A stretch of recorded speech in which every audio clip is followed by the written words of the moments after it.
Two Distant Strangers is Groundhog Day, but very racist. We open on a black man who awakes in the bed of someone he slept with. They have some flirty dialogue that doesn't matter, a bottle falls on the floor, and he mentions he has a dog that he needs to get home to. That's the character's goal in this film. It's not exactly what I'd call exciting. He gets outside, holds a door open for someone because he's nice, then drops a roll of money. You know, the kind most non-suspicious people just have lying around in their bag. Whenever I go out to get laid, which is all the time, I always make sure I bring my rucksack with rolls of 20s in it, because that way, if I don't attract anyone, I can go get a prostitute. He smokes a cigarette, bumps into a guy drinking coffee, and then gets accosted by a white devil. This is Officer Merc, and if you didn't know, Merc is slang for kill. He also has the accent of someone whose hobby is saying openly racist remarks, but subtlety is a thing from the past and you need to spell everything out to your audience, otherwise they think you have horrible views on things. A lot of money for a guy with a not so cigarette smelling cigarette. Now this is an important line because it's a catalyst for the arresting and it's what makes our whitey here restrain our protagonist. But what I find most fascinating in this scenario is the way our badass hero reacts. What the fuck, get off of me, man! Yes, he flowers around aggressively, refusing to comply with the officer that is a lazy stereotype. This is obviously an unlawful arrest, and the correct way you deal with it isn't freak out and try and break free like a toddler having a temper tantrum. If you get unlawfully arrested, sue them. That way you actually get something out of their wrongdoing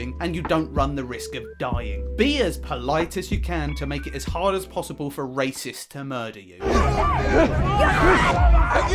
I can't breathe! This is the moment that made me 100% sure I knew what type of film this was going to be. It's a film with an agenda that just so happens to have shit writers behind it. It's emotional bait, which is probably why it got nominated for an Oscar. They are using genuine tragedies to make you think the film stands for something good, when in reality they are just increasing the divide between people by painting these characters as black and white, good and bad, when most people know it's more complicated than that. This is very apparent from the reviews, as they are either 10 stars or 1 star. The 10 saying, so true, or it's so emotional, and the 1 saying, good god, this is so anti-white and anti-police, the fuck are you doing? You trying to start more race riots? It only gets worse from this point onwards. He wakes up again, they talk, then the bottle falls on the floor and we see the reaction of the main character thinking, oh my god, that really specific thing from my dream happened in real life, that all of these live, die, repeat films do. He gets outside, puts a roll of money in his pocket, smokes a cigarette, dodges the guy with the coffee, and then gets harassed by the officer again. Moment of truth. Did he learn from what he thinks was an incredibly vivid dream?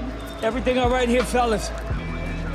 Yes, sir. Everything is just fine. That's good. Saying sir is very respectful. Listen, only people happy to see cops are white people and other cops. Okay, probably not the best thing to say to the officer trying to unlawfully arrest you, even more so knowing what the character knows already. Bro! Step against the wall. All right, you're under arrest. Come on,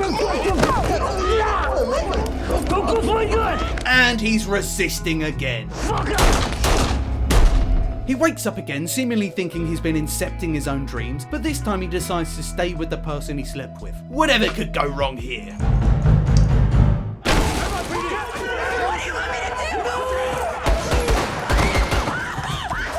Oh, of course, the trigger-happy police that are afraid of black people. What was it he yelled? If I black out this image, you can tell what it is. A whisk is the easiest to identify and least threatening item on the planet. Use something that could be mistaken for something else, like this pepper grinder. You could have used any kitchen item that slightly resembles a weapon. You know, like a knife, which still would have been an unjust shooting. This could only mean that the directors wanted to paint the police as shoot on sight if they aren't white, which isn't true and is a horrible message to get across. The police accidentally busted the wrong apartment, as they were meant to go to number 6 instead of number 9. That's right, the police are also dimwits, as they couldn't tell that the number has glaringly obviously fallen down. He waits again, and this is his new plan. He walks outside suspiciously. If I, a white man, exit any building like this, arrest me, because I've just snorted something and somebody has tipped me off that the police are coming. He does this so much that he's on his 97th death, and yet he hasn't tried just walking away calmly, not smoking a cigarette, or tried complying. He now tries to talk to Officer Kill and does the other Groundhog Day trope where they point at things and say this is gonna happen in 3, 2, 1.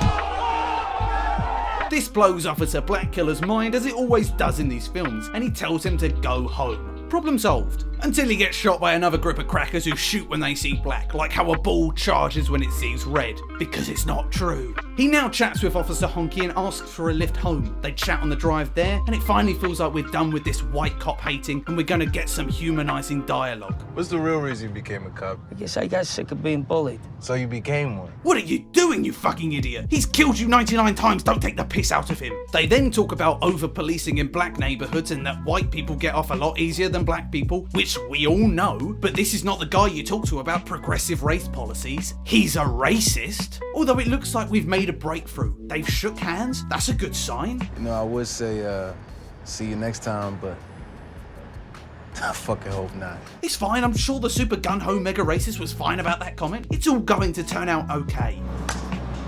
No, he's slow clapping. The bush! Oh, the bush!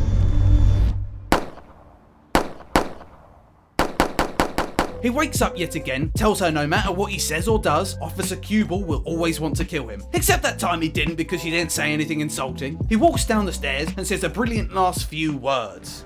I'm getting home to my fucking dog.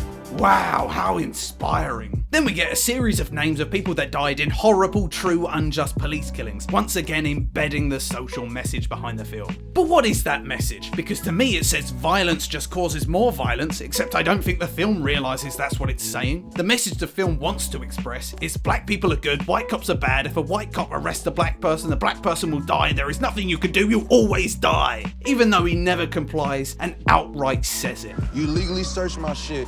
I won't let you. We fight. I'm dead. Don't fight the police. Use the legal system to punish them when they do wrong. It's there for a reason. I'm gonna give this a 3, as while I didn't agree with the message that was poorly delivered and thought the story was stale, derivative and lacking any entertainment value, I did like the editing and some parts of the acting. Plus it was only half an hour long. Au revoir, Betty.